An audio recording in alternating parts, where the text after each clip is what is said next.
السلام عليكم ورحمة الله تعالى وبركاته. أخياري كلنتو فايلة هكذا وعلى وراركي إنك دنبي سوق شركة ciyaartoyda إيوال يا مرداسي لكوقري حدوغا كتاوي كوحوشا كوحوكا لسيدة هاي إيولي بقضبا كلا دي مركاسي فريدون وراركي إنك دنبي مركاسي كسابسن قضبا دا ستواسكا ونعبارة دون وليبا كوميدا توبراha kooxda Liverpool slot iyo waliba uu helay warfayl ka hor kulamada ka wajahan Southampton iyo waliba kulanka Champions League ku tirsan ee Real Madrid saas oo kala xidiga kooxda Chelsea Joao Felix iyo waliba toobaraha kooxda Enzo uu sheegay inuu ka feeliyay dheelowga dhiniga weerarka saas oo kala qodobada waliba kumidaha Barcelona iyo waliba la qormaha inay go'aansatay in isku gada xidiga Rafinha oo markaasi la sheegay inay kooxo weyn iyo daneeyahayaan xidigan reer Brazil saas oo kale waliba fiiridoonne kooxda markaasi la magacaabo Liverpool oo wali helis la dirna xidiga Mohamed Salax waagaag hadii uu soo toosay guud galna qodobada toobaraha kooxda Liverpool slot iyo waliba uu helay warfayl ka hor intii uu wajahna kooxda Southampton kulanka tirsan horyaalka Premier League iyo waliba kulanka wajahadoona Real Madrid ee ku tirsan tartanka Champions League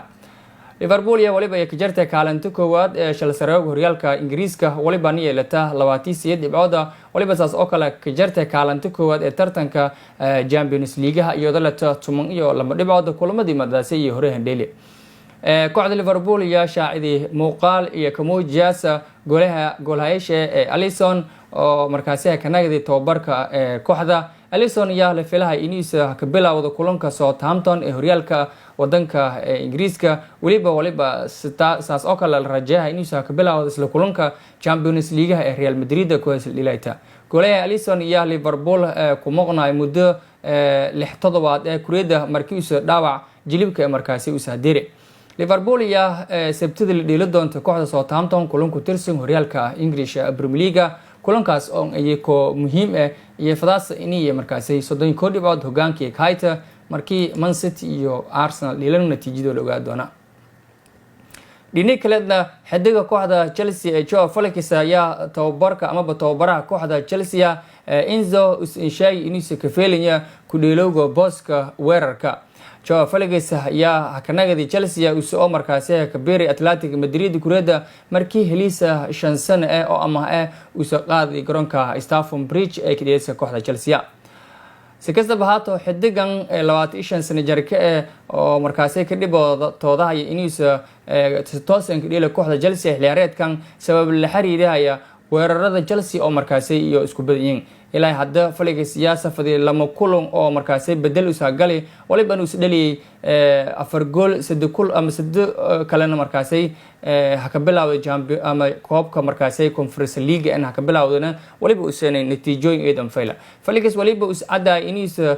fadalaha inuu ka dheela booska weerarka taas oo aad markaasi uu ka dhaliyay kor goolal waan uu ka caawi karo waliba uu farandiray tababaraha Enzo ee kooxda Chelsea taas oo ka sheegay in markaas ku dheelsi weerarka tooska ah Barcelona hadii fiirno Barcelona ayaa la warmahay inay go'aansatay qiimaha iyo kafadaasa Rafinha hadii ay qasabka nagata Rafinha inuu markaasi ku tabo kooxda Barcelona ee dalkaasi Spain intii lagu guda jiray suuqa shalgadashada ciyaartoyda xagaagan weeraryanka boosaska badan ku dhiilow yaa la xiriiriyay kooxo dhowr oo markaasi fadaan in xidigan iyo qaadan iyo koreyta kooxda Ladies oo horay markaasi ku koy xidigan reer Brazil yaa wacdana markaasi dhikay xilciyaareedkan uu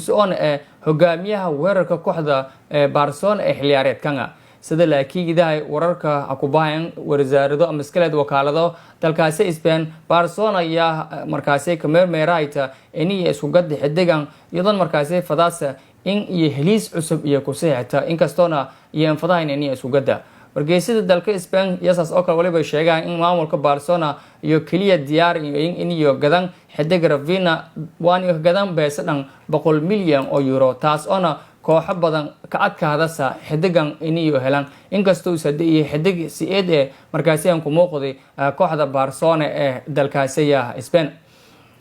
Barcelona aduna fiirna isla kooxda Liverpoolna sida laakiidahaya Paul oo ku tirsan The Times wargeyska la magacaabo waliba uu xoojiyahay in maamulka